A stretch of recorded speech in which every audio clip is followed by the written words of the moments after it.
Alright, what's up, boys and girls, ladies and gentlemen? People have been asking for the updated Kiki-Jiki deck tech or deck lists, and I don't have like a place to put my lists. So, what's better than giving you the live form of the deck? We're gonna go up pretty quickly, hopefully. And I'm gonna show you the deck that I'm currently playing. I don't know if it's the best or optimized, but whatever. Like, there's a lot of deck. Like, over the years that I've made this deck, I've added things that I thought were pretty good, pretty fun, or pretty sweet, and I have put them in. I cut a few things, I've tweaked a few things, and gone back and forth, and this is where they're at. So we have all the snow-covered mountains, and we have snow-covered mountains because we're playing Extraplanar Lens. And if you're not familiar with the card, it says imprint. When this enters the battlefield, you may exile target land you control. Whenever a land with the same name as the exiled card is tapped for mana, its controller adds 1 mana of his or her mana pool to his or her mana pool of any type that land produced. So people play mountains. The thing about mountains is Extraplanar Lens will exile a mountain, and everyone who's a mountain gets double mana. But with snow-covered mountains, only you will get double mana. And there's even a mountain in the lens, which is pretty awesome. So we play snow-covered mountains, and that's the reason why. You can obviously cut snow-covered mountains if you want to be budget. We have, let's see how many snow-covered mountains we have. We have 99 minus, so we have 26 snow-covered mountains in the deck. And this is our column of Mana Ramp, Mana Crypt, Overflowing Chalice, Mana Vault, Soul Ring, Grim Monolith, Mind Stone, Coalition Relic, the Lens, the Warden Power Stone, Thran Dynamo, pretty awesome, Gauntlet of Might, which is red creatures get +1/+1, and whenever a mountain is tapped for mana, its controller adds red to his or her mana pool. So keep this in mind. If you have a lot of basic mountains, opponents have non-basic mountains like taigas and volcanic islands, they will still get the benefit of this card. So you gotta watch out for that. And I feel like every time I've cast this card or had this card in my hand, it's like I'm playing an opponent who has mountains in their deck, which is kind of weird. And then Gauntlet of Power is kind of different. It's a gauntlet. I think the Gauntlet of Power is obviously play on the Gauntlet of Might. So you choose a color when this comes into play. Creatures of the chosen color get +1/+1. It costs 5 mana, not 4. And whenever a basic land is tapped for mana of the chosen color, its controller adds 1 mana of that color to his or her mana pool. So they're not equal. So it's only when a basic mountain is tapped when you're tapping for mountains. This can be any mountain. So if you have a Magus of the Moon and you make all of your opponent's lands mountains, all of them will tap for an extra red. With this, it has to be a basic land, so keep that in mind. Then we got Caged Sun, which is like the penultimate.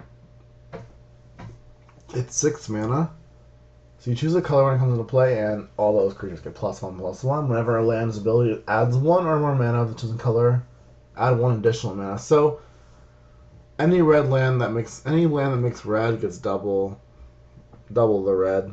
And Caged Sun. We're caging the sun. So this is our card selection / card draw column.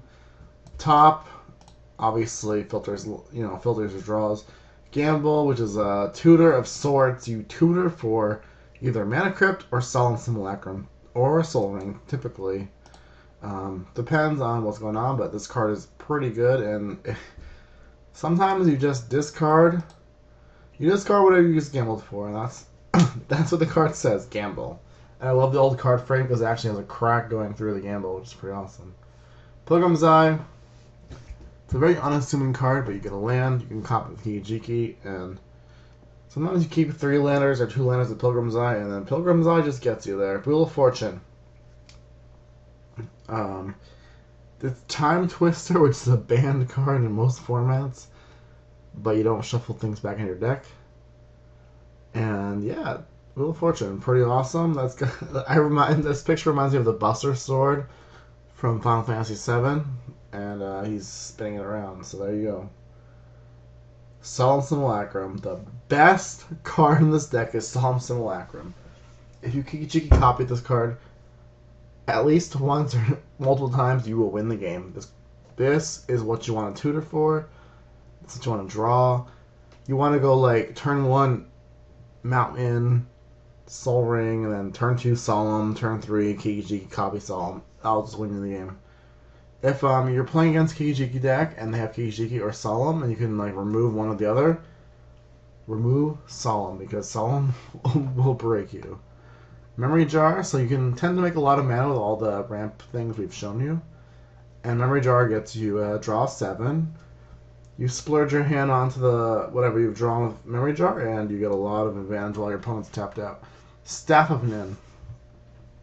You have a lot of ramp, a lot of artifact ramp, and Staff of Nin is a sort of removal spell, but it's also a free draw every turn, so it's not a bad one. And then we have Null Spine Dragon, which is a Wheel of Fortune, sort of, but you get to draw cards equal to the amount of damage you've dealt your opponent, and then discard your hand. So if you like dealt your opponent like 14 damage, you draw 14 cards. This card is awesome. It's also just a 7/5 flyer, so he's good at blocking, good at attacking, good at drawing cards. There he is. This is our Land Death suite, sort of Land Death. Sometimes I draw a lot of the Land Death of the deck, which makes people upset, but the deck isn't focused on land destruction, but it's in there because it's very good with Kiki-Jiki. It's good at slowing control decks down. You don't want to like, play a bunch of 2/1s, or you have a lot of Flame Tongue Caboos and stuff, which don't do anything against control, and there's let them wrath you, or do something that's really broken, or Planeswalkers, and counter your spells that matter. So you want to kind of put pressure on them. So you have Price of Glory, which is the best card against mono blue or blue decks that play a lot of counters. If they tap a land on your turn, they have to just destroy it. So they will tend to not do that. Sometimes it will just catch people off guard. This card should be played a lot more than it is, but it's not played a ton. Magus the Moon. All non-basic lands are mountains. The Blood Moon. I don't have a Blood Moon in the deck. I should have had one, but I was going to get one, and then recently there was a Modern deck that had a super good result in the Pro Tour. So Blood Moon shot up to like, I don't know, over 10 tickets, which is kind of silly. But I've had Magus the Moon for a long time, and he's very good. Obviously Blood Moon is very good. I've literally cast him turn 1, or turn 2 or 3 or whatever, and had like 5-color, multicolored decks just like literally just quit because they can never beat Magus with the Moon or Blood Moon. So that's how powerful this card is. Obviously Blood Moon is a little bit better because it can't be like Demon Bladed or whatever. Goblin Gardener. Card I've gotten from a free bot a long time ago, and this card is so good with Kiki-Jiki because Kiki sacrifices the copy. So if you copy this, it dies and then get exiled, and you destroy land. So there it is. Ravenous Baboons destroy any target non-basic land. This card is so good because it's like Avalanche Riders doesn't cost you Echo, and it's awesome. And we got Avalanche Riders. Because look at this guy, he is so awesome. It's modern legal, people play this on like Living End. And he's got haste, 2/2, destroy a land, Echo. A lot of the time you'll actually pay the Echo, play a land, and then hopefully it survives so you can Kiki-Jiki. And Avalanche Rider some to death. Then we have Invader Parasite. 5 mana, exile a land. It's not even destroy it, but exile it. Whenever a land with that same name, like if you exile their island, and Invader Parasite's still there, you get to deal them 2 damage, and that's pretty awesome. So you usually want to exile their most commonly played land, and then copy Invader Parasite and just like exile their like bounce land or something. So there you have it. Tyrant Discord. Not strictly a land destruction card, but he always hits a land no matter what, unless they have none. I actually have a very sweet Warp World where Tyrant Discord just wrapped their whole board. This card is pretty sweet. I'm going to try to link it right now. And whenever he has the battlefield, target opponent chooses a permanent, and then they sacrifice it at random, and if a non-land permanent sacrifices away, they repeat the process. So if they have like 6 non-land permanents and 1 land, you have a good chance to kill many things. So there it is. We have Galvanic Blast as our removal suite starter. This has been cycling between Scred, Lightning Bolt, and Galvanic Blast. I played Scred, and Scred is so good, but I don't know, sometimes you just get like the draws where you have a lot of non-basic mountains, and you have a Scred for one.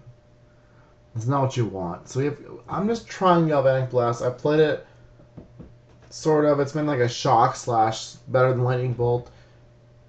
That's up to you. This is what I'm playing right now. I'm not saying it's perfect, but Galvanic Blast is fine. Scred is really good because I've killed like 5 mana or 5 powered, 5 toughness creatures with Scred, and this can't do that. But this is more consistent than Scred. Scred's more of a variance card, so there it is. Sting Scourger is a bounce. Bounce in red. Holy crap. And it can be fetched with Goblin Matron. Let's get on the Goblin, so Sting Scourger is pretty sweet. Goblin Bombardment. So Kiki-Jiki, you get free tokens, and this is a free 1 damage removal spell, basically. And also stops Kiki-Jiki or whatever creatures you have from getting mind controlled. So this is something that protects you from mind controls and things. And just kills their random 1 toughness creatures and stuff like that. Also good at killing or helping kill planeswalkers. Fire Imp, the skinniest imp ever. Look at this guy. He's got no meat on his bones. Look at his ribs. He's a 2/1 for 3 and does 2 damage to target creature when it enters the battlefield. So, a very good card. I'm kind of interested that why Wizards not printed this, like a card like this recently. Like, is it too good? Is this card like way too good? It's like a small Flame Tongue Kabu. It's a 2/1 out of 4/2 and it only does 2 out of 4 damage. I don't know. Like, it's a card that has not been printed in a long time. As you see, it's in Masters Edition. And it would be interesting to see the card get printed again, but it hasn't been. We've got Chaos Warp. This was donated to me by a viewer. I don't remember his name because my chats got mixed up, but shout out to that guy. He was pretty awesome. If you're that guy, post in the channel. Give me your username and say hello. But Chaos Warp puts any permanent into their library, and then they have to reveal the top card of their library, and if it's a permanent, they put it on the battlefield.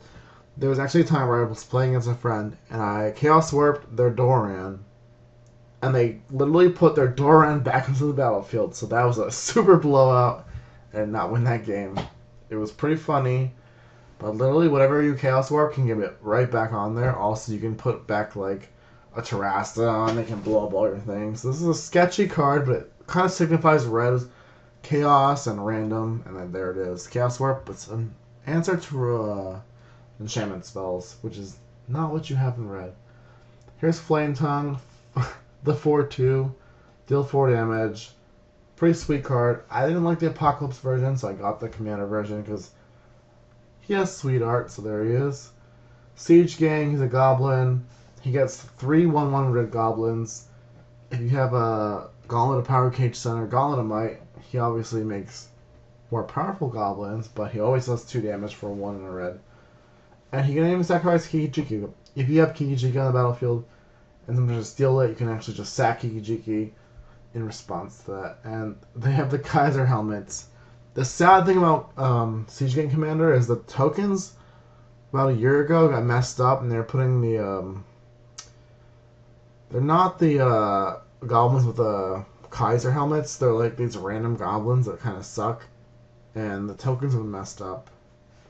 But whatever. Warstorm Surge. This card is so great. Whenever a creature enters the battlefield, it deals damage equal to its power to target creature or player. So this card will just kill people, kill their creatures, and it's awesome. Duplicate, exile any creature, great for copying with Kiki-Jiki. Shattering, also you want to exile the card with the biggest power first, because you'll have a bigger duplicate. Because he gets power and toughness equal to that card's power and toughness. Shattering Pulse, so people have been playing, what's it called? Vandal Blast.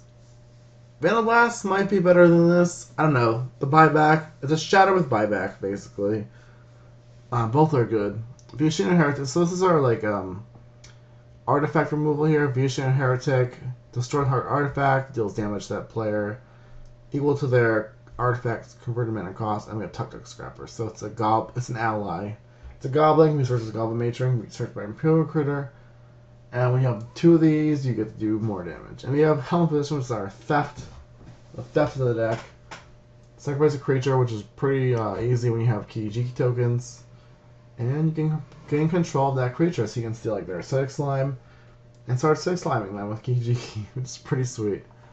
Alright, Imperial Recruiter, any creature you get to search for with power 2 or less. Usually you want to get Psalmist in the background because that's the best card in your deck. You can get any kind of goblin. If someone tucks Kiki-Jiki with Hinder, you can get Kiki-Jiki, you can get any goblin. You can get Ravenous Baboons, can be pretty sweet because, you know, they're a control deck with a lot of non-basics. This card's very good. I think it's expensive now. It's definitely gotten a lot more expensive since I got it because there's a Legacy deck that plays a lot of these. So keep that in mind. It's a Portal 3 Kingdoms card, so if you're playing on paper, this card's probably like at least $100, so don't sweat if you can't afford it. And then we have Goblin Matron, which gets any goblin, like Kiki-Jiki if it gets talked, and all the other goblins we've talked about. Mindclaw Shaman. I remember when M13 came out, that was like one of the few cards I was actually excited about. Because you have to reveal target opponent's hand and then cast an instant or a sorcery spell. So you can get like their harmonizes, their draw spells. You can even Wrath if Wrath was beneficial to you at that time. But the funny thing about Mindclaw Shaman is if they have counter spells in their hand, and you have Kiki-Jiki in play, in response to their spell, like if they play a creature, you copy Mindclaw Shaman and you can rip their counter spell and counter their own spell. Counter their spell with their counter spell, so you can really crush people. It was about a week ago. I was playing a guy. He was playing like a blue-green something deck. It was Animar, actually. It was funny. And I had a Clone Shell.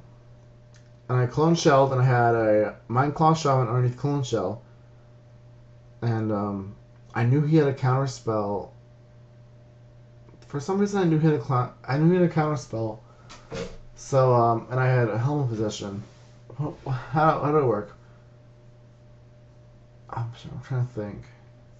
Anyway, I was able to sack... Oh, I sacked Clone Shell with Helm of Possession, took his Animar, Mindclaw Shaman was underneath, and I stole whatever spell he played with his own counter spell, and he was saying I was playing slow, but he was 6 minutes slower than me, which is pretty hilarious. So Mindclaw Shaman can really blow people out, and just be aware of this card. This card should be played a lot more than it is, but it's not. And we have Hoarding Dragon, which gets you any artifact from your library and exiles it, and then when this dies, you get to put it into your hand.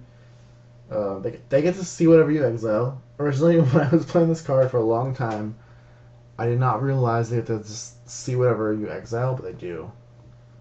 And if they balance it, that card is gone forever. And then Clone Shell. When this enters the battlefield, you put the card face down, and it's the top 4 cards in your library, and you pick one to exile. So if you completely mess with no creatures, it's kind of just a 2/2, but they never know.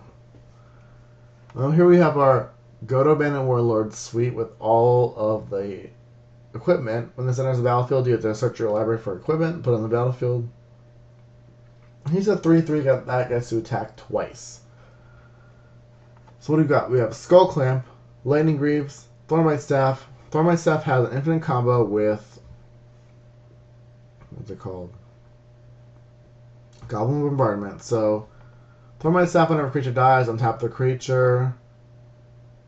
And, Ravenous Baboon... hold on, sorry. Bombardment. You have to sacrifice a creature. So basically what we can do with Thornbite Staff, you have Kiki-Jiki, equipped with Thornbite Staff, and Goblin Bombardment with another creature. So it's basically like a 1, 2, 3, 4 card combo. And whenever you sack a creature with Goblin Bombardment, Kiki-Jiki attacks, you sacrifice whatever token you made, untap Kiki-Jiki, make another token, sacrifice a token, keep pinging them to death, and then you can basically kill them from 40 life easily. It takes a long time, but you can do it with Thornbite Staff. Thornbite Staff, Goblin Bombardment, and any creature with Kiki-Jiki equipped. So you have Sword of Light and Shadow, you have a lot of creatures in the deck, and this lets you get them back. Sword of Feast and Famine. Black-green protection lets you untap cards, top lands, and then make them discard. Sword of Fire and Ice, card draw, destruction for them, and protection in blue and red. And blue is an important thing to be protected from in this format. So there's our Planeswalkers. Karn. Karn is... He is the kind of guy who goes into any deck, mostly. And, I heard he got really expensive recently, like 40 tickets, and that's kind of crazy. I wish I had another Karn, and I sold him, and he's 40 tickets, which is crazy. And I have Koth of the Hammer. Koth is sweet because Koth lets you ramp, get to untap a mountain, becomes a 4/4. You can use that 4/4 mountain as long as it's not summoning sick to play, to play more cards, or you can attack with it. Just make sure that whatever mountain you untap wasn't the mountain that entered the battlefield this turn. Also, you can just ritual with add a red for every mountain you control. His emblem is pretty backbreaking. Mountains you control deal have 1. This deals, or just tap. This deals 1 damage card to target creature or player. So Koth is pretty sweet. He's gone up since I got him. So most of his deck has gone more expensive. But Koth, he's a pretty good planeswalker. It's only the 2 planeswalkers I have is Koth and Karn. So there we go. Both have K's in their name. Pretty sweet. Mirror Battlesphere. Gives you tokens. Chancellor. This card just breaks games. If you have copy effects. Infernal Tie-In does what it does. Worm Coil. Pretty sweet. You copy this because when it dies, you get a 3/3 Death Touch and a 3/3 lifelink. So you just copy this. And you make tons of worms. Plus, when you have a Warstorm Surge, when you have a Worm Coil engine, it has lifelink and Death Touch, and whatever token has lifelink and has Death Touch, so you can just kill whatever creature with the Warstorm Surge trigger. Since Warstorm Surge says that creature deals damage equal to its power, so if you have a Death Touch creature, that creature will die. If you have an Infect creature, you'll deal Infect. So there it goes. And Zealous Conscripts, instant win with Kiki-Jiki if they don't have removal, because it untaps Kiki-Jiki, make a new Conscripts, untap Kiki-Jiki, and make more Conscripts. The funny thing about Zealous Conscripts was I just was like, whoa, this thing can still Planeswalkers and use their Planeswalker. So as soon as Adversary Sword came out, I was like, I'm gonna put that in my deck. And then someone messaged me, I don't remember who it was. They were like, Zealous Conscripts infinite combo with Kiki-Jiki, right? And I was like, no way. And it is. It's infinite combo, and it's actually played in Modern. So there it is. I didn't put it in because of the combo, but it's a good enough card that it can be played. And the sad thing about it is it's such a good card that it sucks not to play it. And what am I gonna do? Just not play Zealous Conscripts? But the nice thing is, if you're just playing this opponent who just is crushing you, and you just draw Zealous Conscripts, you can just win out of nowhere. I actually gambled. I had 1 card in my hand. I gambled for Zealous Conscripts, drew it, and I killed a guy who had he had what was it? The black, red, blue card. Cruel Ultimatum. He Cruel Ultimated me twice because he had a recursion spell to get it back, and I Zealous Conscripted him and killed him out of nowhere, and he was so mad. And there it is. This is a random spot. We have a Warp World. You just seen it. If you haven't seen it, check out my last video. Warp World does its thing, and then Perforos. God of the Forest. Whenever a creature enters the battlefield, it does 2 damage to each opponent. I've seen a lot of Goblin decks play this. I've seen a lot of Peripheral decks play up tokens and just do a lot of free damage with bad cards. The thing about our deck is we don't play bad cards. We don't play Kranko's Command. We don't play Mogg War Marshal and just hope to get there with damage.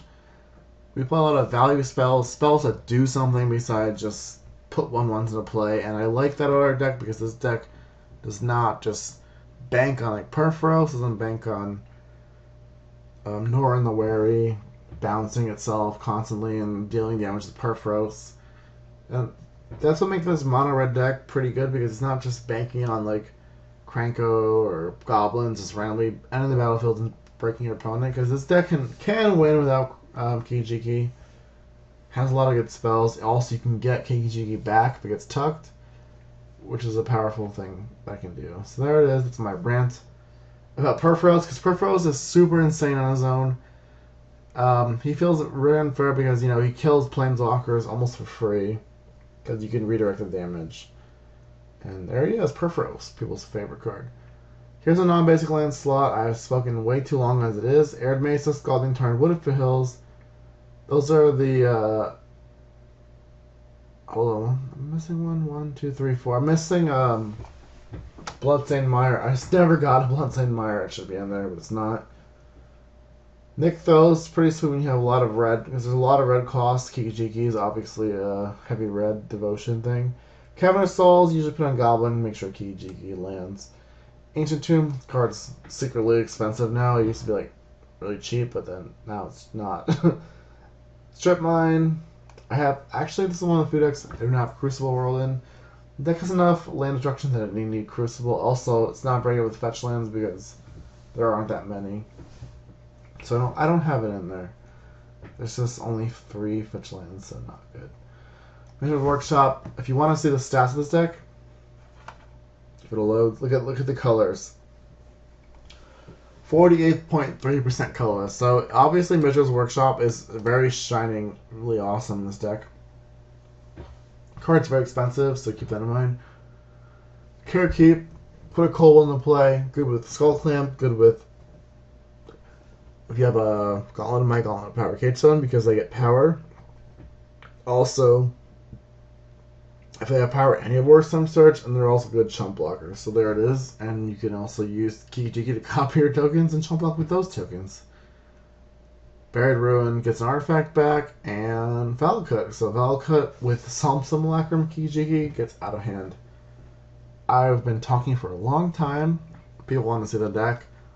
I don't know if it's the most optimal deck. There hasn't been a ton printed with Kiki-Jiki optimization in the last few sets. A lot of things have been like Devotion or Inspire, where the things have to tap, and then they're not very good with Kiki-Jiki, or they're not good inner battlefield effects. So that's what we have. That's what we're working with. Kiki-Jiki is still insane. I love him to death. I've not seen too many people playing him lately. Probably a good thing because I'd be losing to them. And hope you guys enjoyed it. Let me know if you have any comments. I'm sorry most of you do not like deck text, but people want to see it, so there it is. Thanks for watching. Wow, 27 minutes on a recap. Thanks for watching.